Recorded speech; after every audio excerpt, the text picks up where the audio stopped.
is Rory. Thanks for coming out. I am one of the guides here at Street.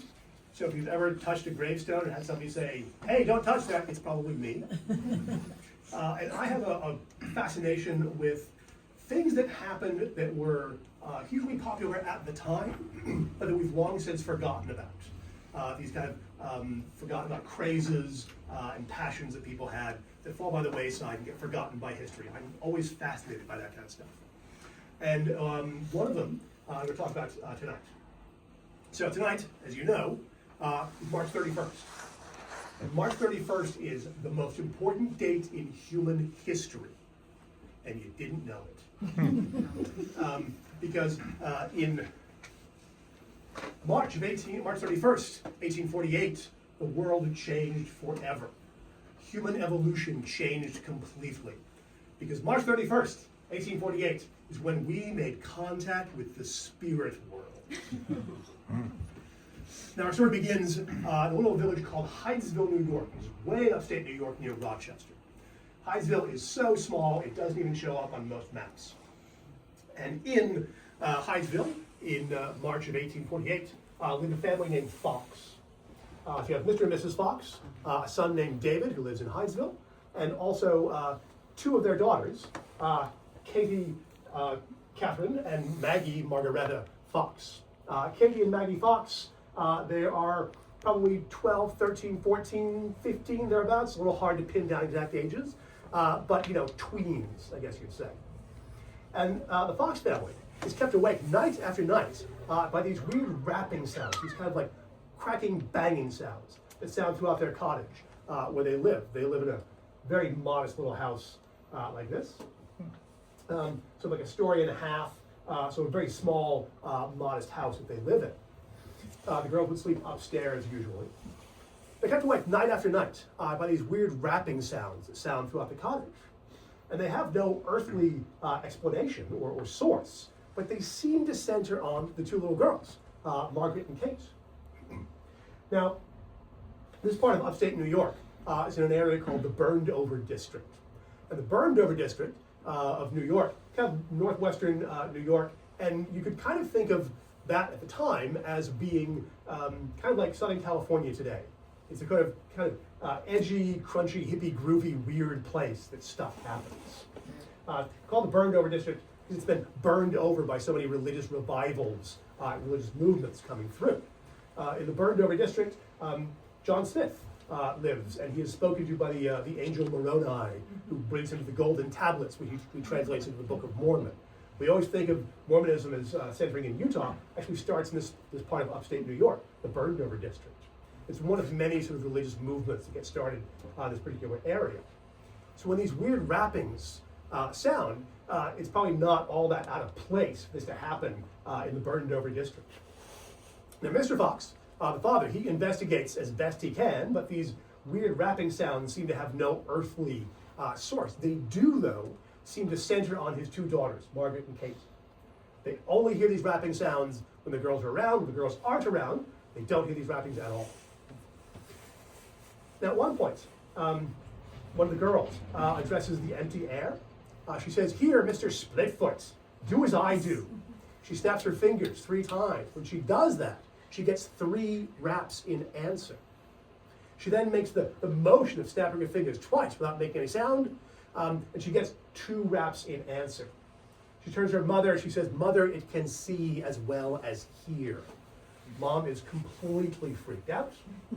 One of the writers says a chill ran down Mrs. Fox's Methodist back. Mr. Splitfoot, reference to a cloven hoof, the devil. There's something diabolical and sinister going on here. So these mysterious raps seem to be coming from something evil and diabolical and frightening. Word spreads. Pretty soon people coming from miles around to hear these weird rapping sounds that sound throughout the cottage. And the girls are giving demonstrations. Whatever this entity is, starts to rap out the answers to questions. People will ask questions and the entity will rap out a yes or a no. 2 raps for no, 3 raps for yes. And whatever this entity is, it will tap out, rap out the number of children people have, people's ages. Somebody realizes if you recite the alphabet, this entity will rap at the appropriate letter, and now whole messages can be spelled out. Through this method, it is revealed that the entity is a peddler named Charles Rosma. And Charles Rosma was a peddler who came through Hydesville a few years before the Foxes lived in the cottage. He was murdered by a previous tenant of the cottage and buried in the cellar. So it's the ghost of a murdered peddler in the cellar. It's all extremely sinister. But people want to have contact with the spirits. Word continues to spread. People come from miles around. They pay 25 cents to have a seance at the cottage with the murdered peddler and or other spirits. He's not the only spirit around. People can find other spirits to talk to, other people to supposedly contact. Word spreads and eventually gets to Rochester itself, which is a short distance away. And in Rochester lives the third Fox daughter, Leah. Leah's older, she's married, lives in Rochester, and word reaches her, I don't know exactly how, that there are some strange goings on at the Fox family cottage back home in Hydesville. Leah immediately goes home, goes to the family cottage, takes her two sisters, Katie and Maggie, aside, and demands to know what the hell is going on, what they are up to. In tellings and retellings of the story, Leah is often made out to be the villain of the piece, the one who kind of drives her sisters to pursue this sort of questionable career as the world's first spirit mediums. So she starts to sort of organize their career. Leah brings them back to Rochester. Leah rents the Corinthian Hall, which is a lecture hall that has just been completed a few months before. And she rents out the Corinthian Hall, and her sisters give a demonstration. Her sisters stand on the stage, and these weird, mysterious raps sound throughout the hall, coming from no earthly source. People come to Corinthian Hall for several nights to witness these strange manifestations. There are some people who say, this is fraud, this is obviously some sort of trickery. People actually search the girls' skirts thinking they're hiding something. One guy actually says that he thinks the raps are being produced by something hanging from the inexpressibles of the girls. One guy says that he will solve this case, he will figure out what's going on, or he will throw himself off Niagara Falls. He never figures out what happens. He doesn't throw himself off Niagara Falls. People come in skeptics, they leave as believers. Now, talk about Corinthian Hall for 1 sec. It's a large public function hall. It's a secular hall. It's not tied to any one organization. I know that doesn't sound important. It's actually super important. Doing the first public demonstration in a public hall that's not tied to a particular religion or organization means that the spirits don't belong to any one group. The spirits aren't Catholics or Episcopalians or Masons. The spirits belong to everybody. So no matter what religious flavor you subscribe to, you can still go to seances and talk to the spirits. They're sort of non-denominational. And I think that's really because the first demonstrations being held there at Corinthian Hall under Leah's guidance. Word spreads. And pretty soon, word reaches New York. Oh, seances begin. Word eventually gets to New York City. And Horace Greeley, Go West young man, newspaper editor from New York, he hears about this. He brings the girls down to New York City and pays their way and puts them up in a hotel. And pretty soon, the cream of New York society is going to seances at the hotel where Greeley has put up these two girls. If you go through the visitors who attend seances there at the hotel, it's a who's who of American history. So Harriet Beecher Stowe, who wrote Uncle Tom's Cabin, she goes to seances there at the hotel. James Fenimore Cooper, who wrote The Last of the Mohicans, he goes to seances. Julia Ward Howe, who wrote The Battle Hymn of the Republic, she goes to seances there at the hotel. Commodore Cornelius Vanderbilt, the millionaire, he goes to seances, he tries to get stock tips from the beyond. This becomes the thing to do. As I said, it's a craze. It's a who's who of American history. It's not without controversy. There are people who go in as skeptics, they come out as believers. They cannot fathom what is going on, what the source of this all could possibly be. Now, a lot of this ties into two very 19th century kind of tendencies. First, we've got a mysterious hand running a message there. We've got a guitar floating up over the heads of the sitters. I guess the only good guitarist is a dead one. I don't know what I'm really trying to say there. So mysterious things happen at these seances that people witness with their own eyes. Now, like I said, this ties into two very 19th century American ideas. First, this is the age of Barnum. P.T. Barnum had opened his American Museum in New York City in 1841. You could go to Barnum's museum and you could see weird stuff that you've never seen anywhere else. Stuff that may or may not be entirely real. It was entertaining, it was engaging, and it fed this kind of interest people had at the time in curiosities and weird stuff. You could go see it with your own eyes up close and make up your own mind about what was going on. So that, I think, kind of feeds into this craze for seances. It also kind of borrows some ideas from mesmerism, which is another fascination of time. Mesmerism begins in the late 18th century, into the early 19th century, and it's a kind of form of hypnosis, and it's very similar to seances. It's a sort of forerunner of seances in spiritualism, and the spiritualists kind of borrow a couple of ideas. One of the ideas in mesmerism is that there are people who have these weird talents. There's some people who can just do this stuff. Not everyone, but some people can. And you can hire these people to demonstrate their abilities. They can come to your house or go to a stage somewhere and give these demonstrations, and you will witness it with your own eyes. So a very 19th century kind of idea. You see it for yourself, make up your own mind. This is empirical, it's scientific, it's very progressive, very 19th century in that way.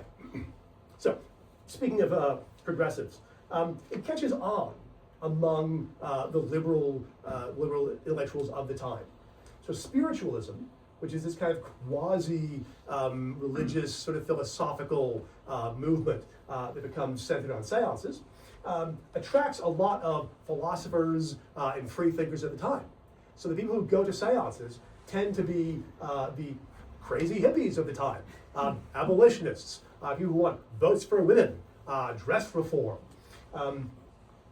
Those are the people who tend to go to seances, and they find a lot of sort of comfort in what goes on. There's a lot of abolitionists get involved in it. Suffragettes get involved as well. Victoria Woodhull, who runs for president, right? She actually goes to seances and becomes a medium herself for a while. But it attracts people of that sort of progressive mindset. It's popular among abolitionists. There's a kind of, they mean well, but they still kind of bungle it at the end. They ask about the summer land, the spiritualist vision of heaven, which is different from the Christian heaven. It's open to everyone. Everyone who passes into the spirit and goes to the spirit world, the summer land. You're cured of all your afflictions. You're healthy. Everyone finds their true love up there. You can talk to people back on earth. You can hang out with Benjamin Franklin and argue with Plato and take a playwriting class with Shakespeare, presumably. You can meet all the celebrities because they're all in the summer land. And I know they mean well, but at one of these seances where the people rap out the answer to questions, somebody asks, they ask, are there Negroes in heaven? The spirits rap out the answer that, well, yes, but when they get to heaven, they're no longer black. They're shining white. So it's like, okay, you kind of mean well, but that's a messed up answer to a sort of messed up question. So anyway, catches on among the liberals and the free thinkers. Opposition in those early years comes from established religion. Now, in my reading about this, a lot of people say that at this time people are turning away from established religion, looking for alternatives. I don't know if that's entirely true. It looks to me like what little I know about the history of religion, it seems like there's always people looking for other stuff. So I don't know if you can really say, well, they were all leaving the established church at this particular time. I think there's always a lot of people looking for stuff, something else. But the established Christian churches do tend to push back on spiritualism, being the 19th century, it's the golden age of the pamphlet. There are hundreds of pamphlets going around. One is called The Infidelity of the Times is Connected with the Rappings and Mesmerists. Another is called Ancient Sorcery as Revived in Modern Spiritualism, Examined by Divine Law and Testimony. And the third, my absolute favorite title, The Spirit Rappings, Mesmerism, Clairvoyance, Visions, Revelations, Startling Phenomena, and the Infidelity of the Rapping Fraternity, calmly considered and exposed. So my favorite. But despite such attacks, the movement grows and continues. And like I said, it is the golden age of the pamphlet. It's also the golden age of newspapers. There were spiritualist newspapers. People published newspapers that were entirely devoted to covering what happened at seances, which blows my freaking mind. This is Spiritual Telegraph, one of the really popular ones. This is actually published in Boston. It says New York, but actually published in Boston. This is devoted strictly to talk about what happened at seances, who's floating a table, what the spirits are saying from the beyond. Blows my mind. Another popular one is The Medium and Daybreak. This is a British one. So very popular, and whole newspapers are devoted to this movement, which just is so incredibly strange to me. In 1852, Mrs. Hayden, this is W.B. Hayden, she's a medium from Boston. She takes ship and goes to London to bring spiritualism to the British. We often think of spiritualism and seances as being an English thing that comes to America. Nope, it's an American thing that goes to England. And then pretty soon, she becomes a sensation. She has a seance parlor in Half Moon Street. Where else would she have that? And attracts a number of British celebrities to her seance parlor. Charles Dickens there on the left went to seances. Queen Victoria on the right is alleged to have gone from seances, to go to seances. We don't really know if she does or doesn't. This is the sort of caliber of people who go to seances there at Mrs. Hayden's shop in Half Moon Street. Dickens is not buying it. He's a thoroughgoing skeptic. He says in a letter in 1855, I have not the least belief in the awful unseen world being available for evening parties at so much per night. And although I should be ready to receive enlightenment from any source, I must say that I have very little to hope for it from spirits who express themselves through mediums, as I have never yet observed them to speak anything but nonsense. So Chuck was not really mincing words. We don't know what Queen Victoria thought. Presumably she was not amused. So it continues to gain popularity and become a craze. This is the thing to do. These go to seances and try to make contact with the beyond. There are a number of very interesting and strange characters who get involved in spiritualism. One of my favorites, William H. Mumler. He's a photographer from Boston. And Mumler is a fairly unremarkable photographer. He's got a photo studio. People pay him to take their photos. These are the old days when you have those big glass wet plate photographs that take, hour. You have to go under a cloth like you see in the movies to take photos. So he's doing, reasonably well taking photos and portraits of people. But then one day, as he's developing a plate, he realizes that there's his sitter. So they're getting their portrait taken, but right behind the sitter is a sort of shadowy form we can't quite make out. And he realizes this is a spirit standing behind my sitter. He shows this to the sitter and says, do you have any idea what's going on here? And the sitter says, oh my God, that's a dead relative. People very soon are lining up around the block to get photos taken at William Mumler's parlor. Celebrities show up, dead celebrities show up in some of these photos, and also relatives. These weird kind of indistinct forms that people recognize as people they know or people that they feel, admire, famous people. So we've got, these are a little bit hard to see. So you've got Mary Todd Lincoln, Mrs. Lincoln, and that's Abe standing right behind her. Right? We also have P.T. Barnum over there on the right with Abe Lincoln standing behind him. Now, Mrs. Lincoln is thoroughly a believer. P.T. Barnum has that photo faked. He wants some spirit photos for his museum. He wants to display them as spiritualistic humbugs. So he we know that one's fake that Barnum had created. Mary Todd Lincoln, though, believes that this is thoroughly real. A few years ago, the wife and I were watching some documentary, and they showed this picture of Mary Todd Lincoln, but it wasn't about spiritualism. I forget what the topic was, but they showed this photo, but they cropped it right here, so you couldn't see Abe. You could just see these weird hands on her shoulder, and I'm like, patting my wife's shoulder. That's a spirit photo. That's Mary Todd Lincoln. And they didn't go there. Very disappointing.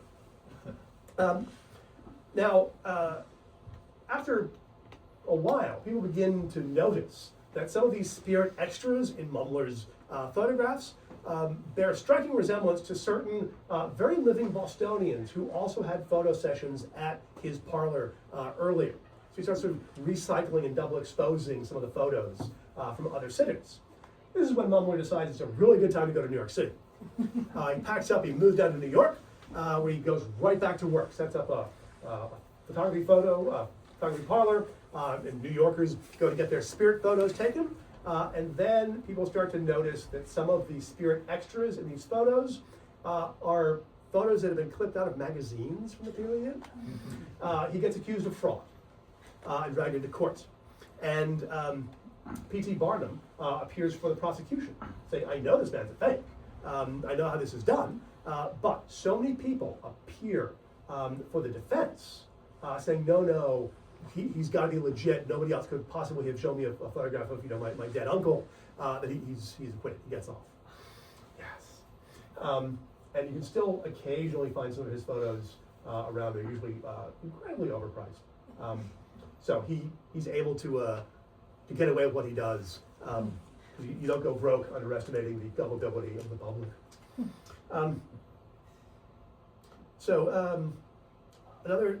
One of the features of seances are very different from the kind of thing that we picture in movies. One of the features of seances that we've kind of forgotten about because they're semi-ridiculous is the cabinet. Cabinet will be a wooden box, like a large wardrobe, according to some descriptions, or it could simply be a curtain in a corner. The medium would retire to the cabinet, close the door or draw the curtain, and they would sort of meditate for a while the crowd sang hymns. The medium would be in there gathering up their power to manifest a spirit, and then after maybe half an hour, the door would open, the curtain would be whisked aside, and a spirit would come out of the cabinet. They had a very different idea about what spirits were than we do. We think of these sort of Hollywood Ghostbusters, diaphanous figures. They thought of spirits as being built up of ectoplasm, a mysterious substance, and they were fully flesh and blood. Spirits would come out of a cabinet, and people would take their temperature, take their pulse, take samples of their beard.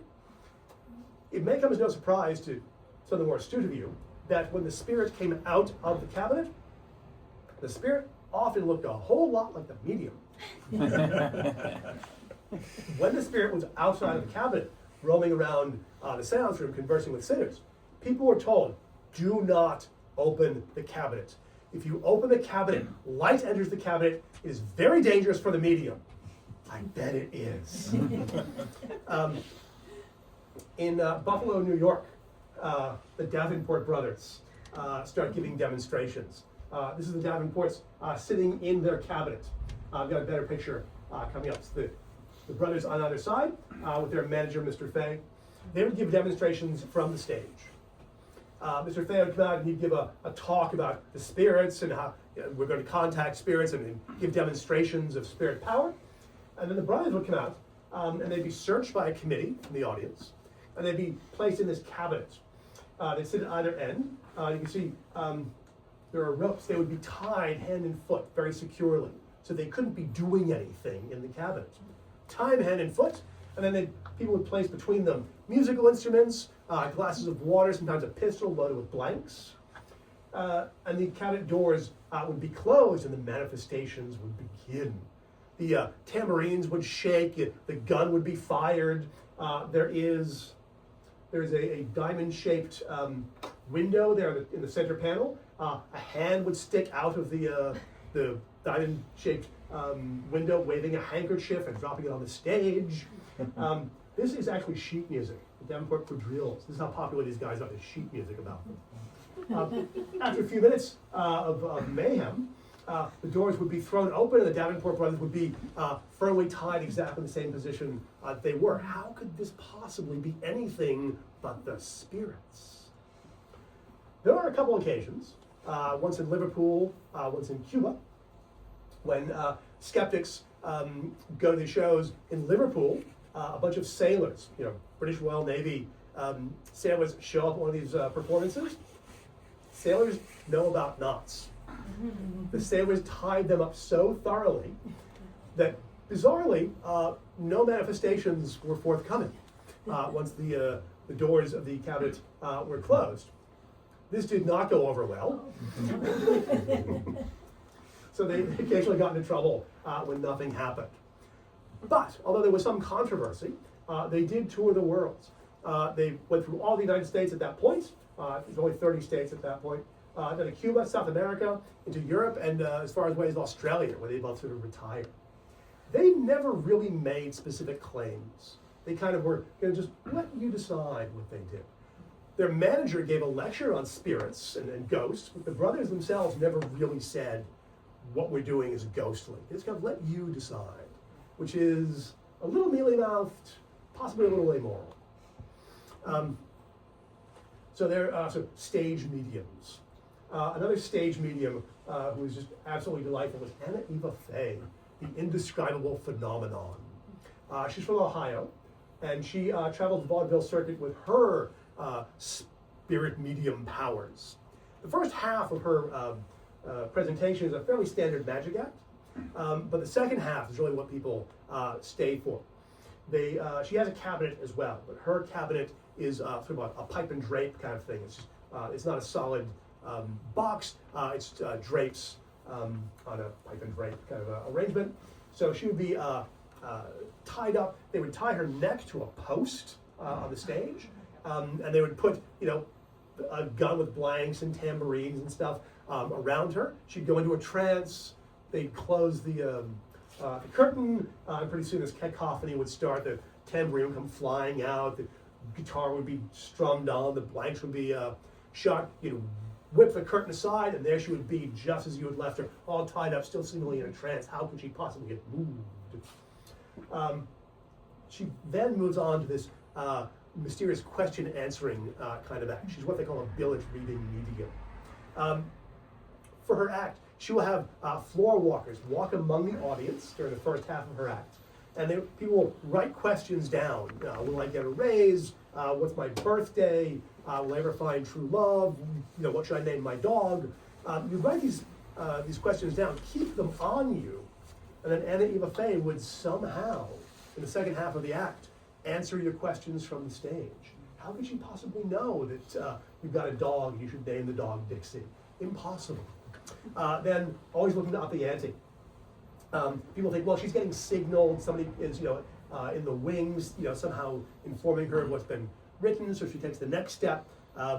She sits in a chair, and they put a sheet over her, and they tack the sheet down to the stage so that she can't see anything, and she can still answer these questions mysteriously. How does she do it?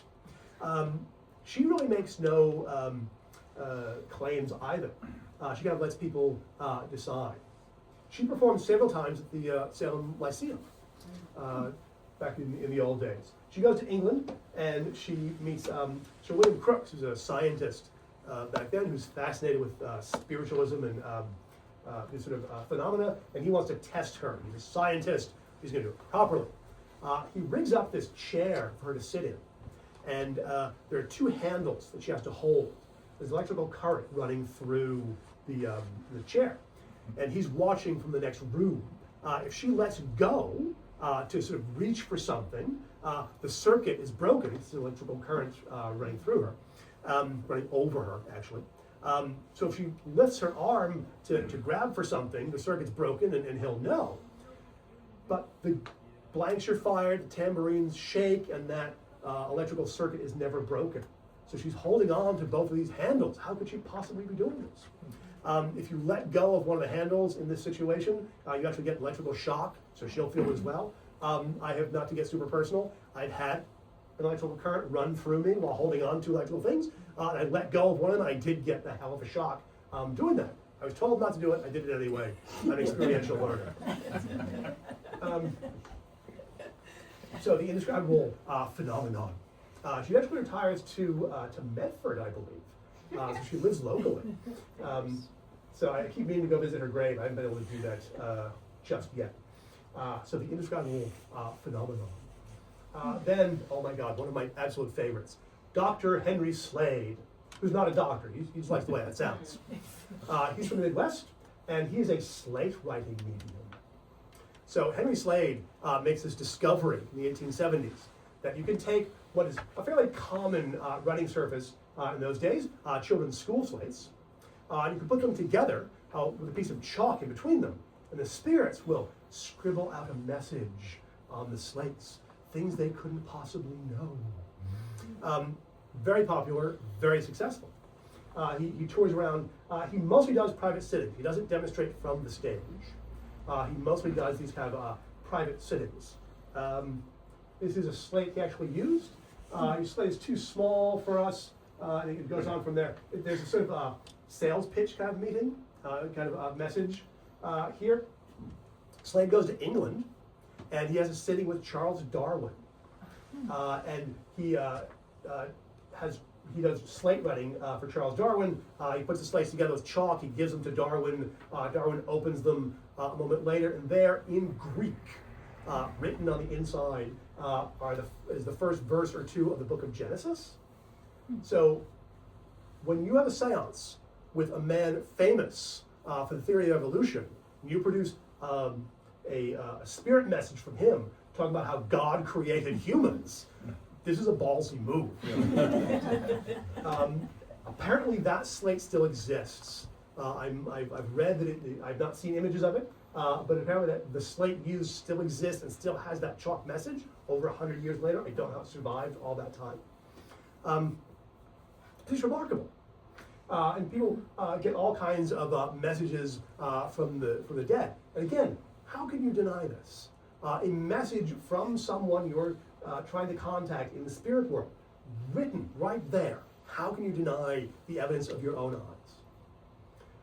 A man named Truesdell decides he's going to expose Henry Slade. He's going to figure out once and for all what's going on. Truesdell prepares himself. He writes a fake letter to himself from a non-existent sister.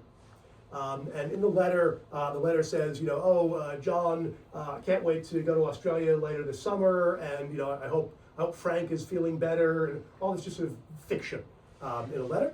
He folds that letter up in an envelope. He puts it in his coat pocket. He books a sitting with Henry Slade. He hangs up his coat in the hall, goes into the drawing room to await Henry Slade's arrival. He's kind of cooling his heels there in the drawing room. He takes the opportunity to search through the room. He finds under a table, affixed to the underside of the table, a slate with a pre-written message. And the message on the slate is a kind of typical, we're glad you have finally come to seek to contact us. We have so much to tell you. You need to come back again and again and again and book multiple sittings for us to explain everything that we have to tell you. Truesdell wipes that out, takes a stick of chalk he's brought, writes on the slate, "Look out for this fellow Henry, he's up to snuff." He signs the name Alcinda. Alcinda was the name of Henry Slade's recently deceased wife. Writes this message, puts it back where he found it, then sits in an armchair, reads a magazine, waits for Henry Slade to arrive. Slade comes in a few minutes later. Says, glad to meet you, thank you for booking a session. And then they sit down at that very table. And Slade kind of goes into a trance and says, the spirits are telling me that you're going to Australia with your sister, and who is Frank? Starts repeating all the information, quote unquote, that's in the letter he left in his coat pocket in the hallway. Clearly Slade has gone through his coat before coming in to contact the spirits. So that's not making Slade look very good. To make matters worse, Slade says we should try some slate writing. And Slade takes a slate, he shows both sides are blank. He says we should hold it under the table for darkness. And he switches it for the slate that's under there. And Truesdell and he are holding each side of the slate under the table. And after a few moments, Slade says, "Oh, you should check to see if there's a message." And then Truesdell takes out the slates and sees the message for Alcindez. "I think this is for you." And shows it to Slade. Slade freaks the hell out. But then immediately confesses. I don't think for a minute Henry Slade really thinks his dead wife is talking to him. He immediately confesses that he's been a fraud for years. Gives a very detailed explanation of how he does things. Henry Slade could write with a piece of chalk in either hand. He could write with chalk between the toes of either foot. He could write with a piece of chalk in his mouth. He could write backwards as fast as you could dictate to him. So you would have to hold this message up to the mirror to be able to read it. Henry Slade is remarkable. This is him at work. He slips his foot out of one shoe. He's using his foot there to write. He's remarkable. This guy should have gone into vaudeville. Absolutely remarkable. He also goes to England. Truesdell sits on his confession for like 20 years. Slade goes to England. He gets busted in England. Goes to trial for fraud. He gets off because the charge is worded incorrectly. He's charged with fraud, but they don't say fraud by means of spiritualistic tricks, and they need to have that for the charge to stick, so he gets off. Comes back to the U.S., continues to give his demonstrations. He dies eventually in Michigan in an asylum, and he's described as a friendless, penniless lunatic. A lot of these spirit mediums, sad to say, come to really bad ends. Henry Slade being no exception. I've also read, don't know what to make of this, but just here because it's a real thing that happened. Apparently, after death, autopsying Henry Slade, it was determined he was a hermaphrodite. So there's that. So, locally, we have Charles H. Foster, the Salem seer. He's a local boy made good. Charles H. Foster grows up here in Salem and discovers his mediumistic powers at a young age. He's also one of these billet reading types. If you write something down on a piece of paper in the trade, this is called a billet, French for letter. You write down some piece of information, you fold these things up, and then you stash them around the room. You put one under the candle. In the 19th century, guys like to take one and put it in their pocket watch case and close the lid. You put one on the mantle. Then Foster will come in and he will reveal the bits of information that are written down on these pieces of paper, things the spirits are telling him, things he could not possibly know. Sometimes he will also reveal this information not just from trance, but he'll also roll up his sleeve, and there, written on his arm, will be your mother's maiden name or whatever piece of information you've written down on one of these little slips of paper. Amazing. Foster travels the world. He picks up this guy, George Bartlett. Bartlett becomes kind of his press secretary as they travel the world together. And the Salem Seer, this book is a collection mostly of clippings from all the different performances he does around the world. It's a little hard to tell.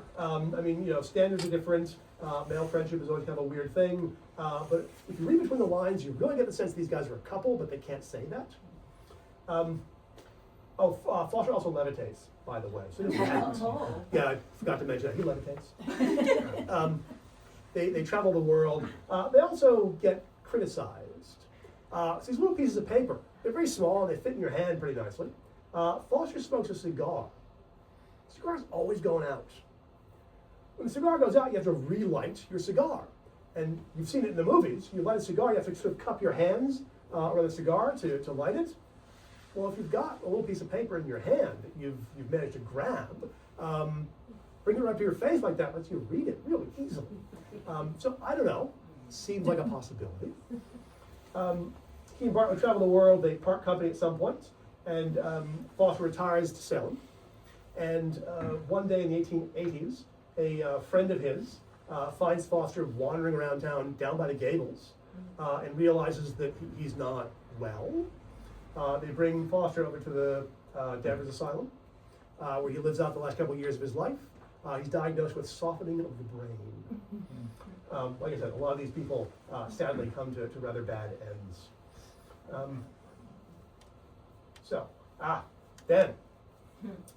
So originally, as I said, opposition came from more established religion. A bit later, after a few decades, the opposition begins to come from the sciences. So you've got Crookes looking at Anna Eva Fay. You also have William James there, the father of modern psychology. He falls in with Lenora E. Piper there in Boston. And Mrs. Piper, as she's usually called, is a direct voice medium. Which means she goes into a trance, and her spirit guide, these people always have spirit guides, her spirit guide speaks through her. And you can ask her questions, but you have to ask the questions into her hand. She calls it her spiritual telephone. So talk to the hand. So you have to ask questions into her hand, and she will answer the questions by direct voice. The past is wild, everybody. Her spirit control is a French doctor, and I don't speak French, it's Finwit.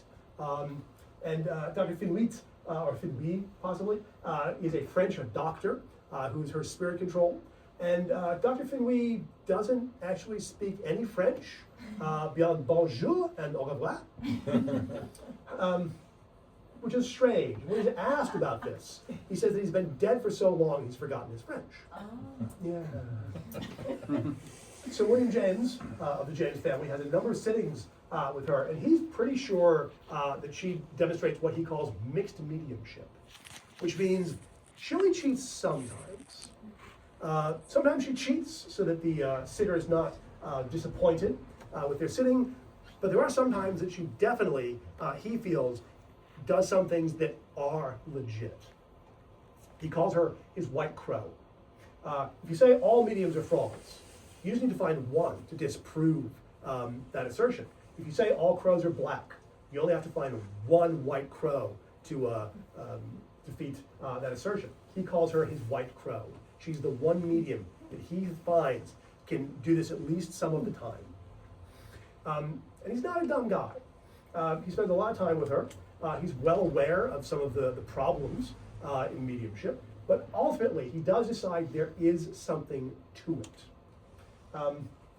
He says, when imposture has been checked off as far as possible, when chance coincidence has been allowed for, when opportunities for normal knowledge on the part of the subject have been noted, and skill in fishing and following clues unwittingly furnished by the voice or face of bystanders have been counted in, excuse me, those who have the fullest acquaintance with the phenomena admit that in good mediums there is a residuum of knowledge displayed that can only be supernormal.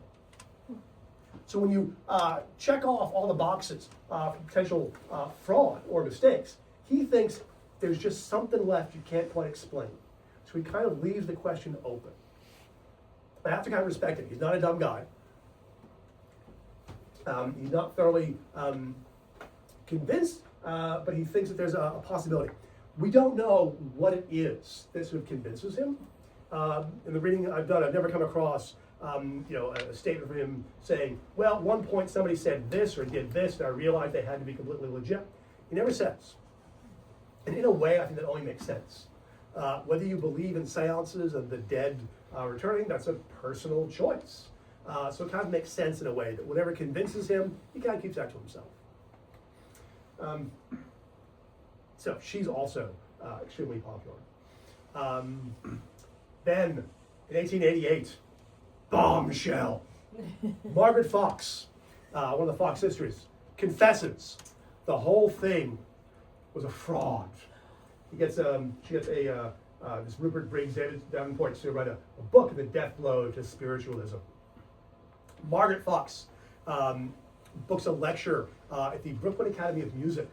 She stands on stage and tells a packed house that this is all fraud of the worst description, she says. The weird Rochester raps, those mysterious spirit rappings, were created by the two girls, Katie and Maggie Fox, cracking the joints of their toes. This is why nobody can ever find anything weird in their skirts. Just they're cracking the joints of their toes. So they said it was a prank that got out of hand. It started as a prank to frighten their mom.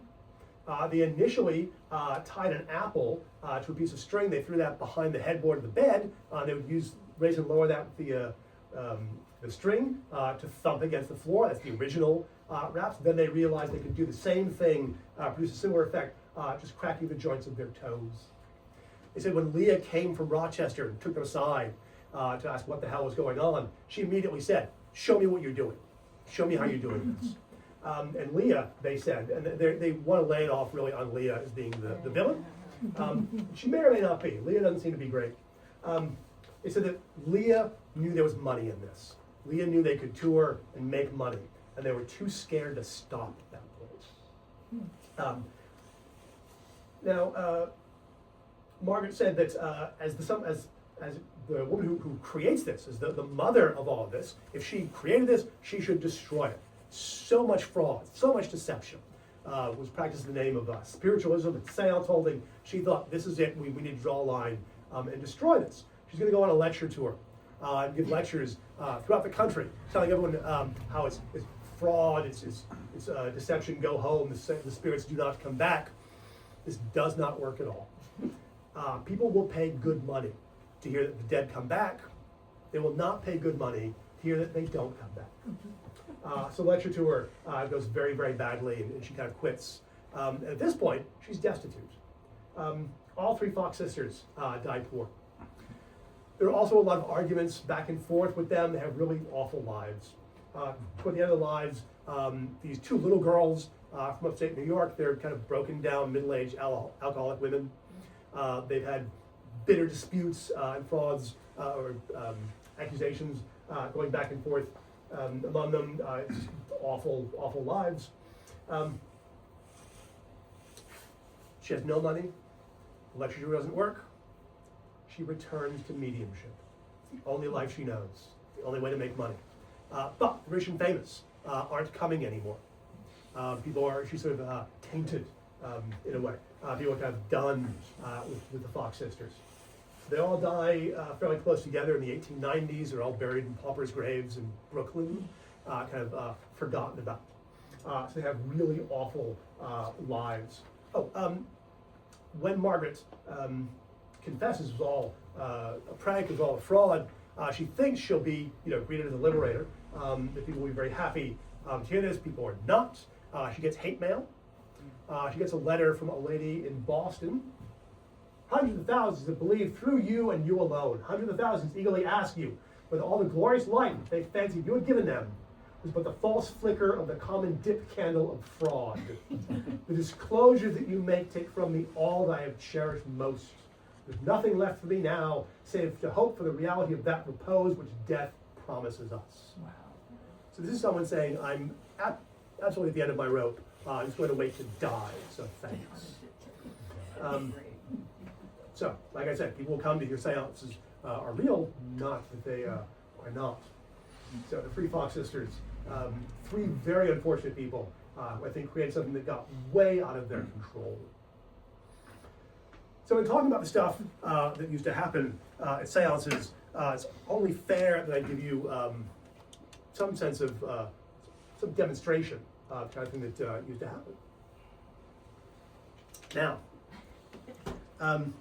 I mentioned Henry Slade. He's one of my favorites. So I brought some slates. These are the kind of thing Henry Slade used to do his demonstrations with. They're little chalkboard slates, wooden frames. I'll be very honest and open about all this.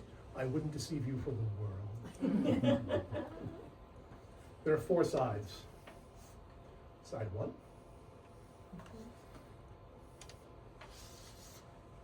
Side two.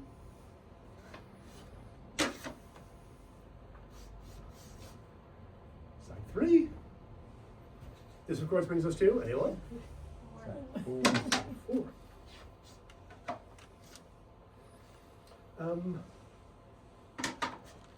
Ask you to hold on to these. Now, like I said, Henry Slade would usually put the piece of chalk in between the slates. These are too small, can't get it in there. But luckily, if you leave it right there on top, spiritualists will tell you that the spirits can actually precipitate chalk particles. I have no idea what that's supposed to mean. They can precipitate chalk particles to use to create a message inside. Can I have... Rob, do you want to do this? A little afraid, but yeah. No, it'll be fun. Here, hold that for a sec. Use that as a bookmark. This is The Sign of Four. This is the second Sherlock Holmes novel by Sir Arthur Conan Doyle. Conan Doyle was a big proponent of spiritualism. His involvement's a bit later than the time frame I talk about. But I'm a huge Sherlock Holmes fanatic, so this is a good example. Robin, I'm going to just kind of flip pages like that. At some point, and when you like, just say stop. Stop. Right there. Put that in there. Hold on to that. Don't let it get away. Now, to hold a proper seance, as you saw in some of the illustrations, people need to join hands. I know we don't really have a circle going here, but can you, nearly as you can, join hands with the people next to you?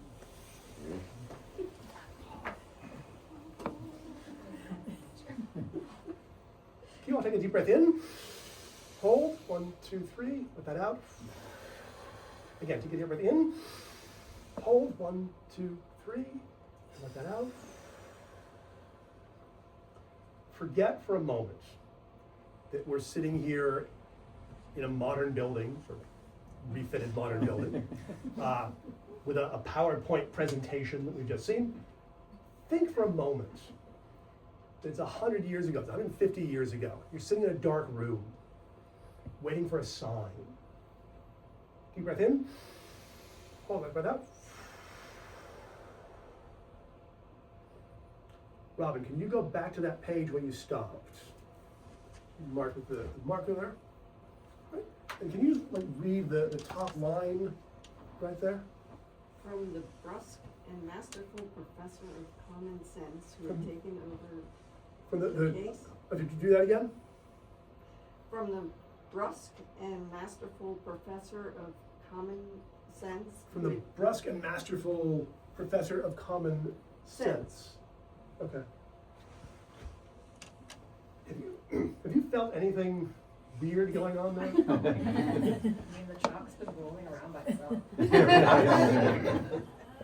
Now, if you would take the chalk off for me. Yep. And open those very slowly.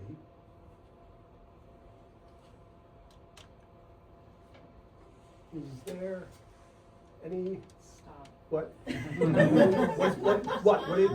Masterful reasoner. Professor, masterful professor, so hold that so they can see. So on the first side, brusque and masterful. So. Very good. Very good. As I said,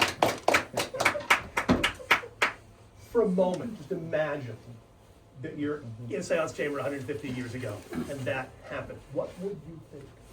It is easy to kind of point back and go, God, they were so stupid. Then things like that happen, what might you think of? Think of that. And then just, how do you do that? For me, my point of view, what's especially pleasing about this for me is that the trickery that I just did, that's an antique method. That is 150 years old. It's exactly the way a medium would have done it 150 years ago, which pleases me. Doesn't mean anything to you, but just pleases me especially.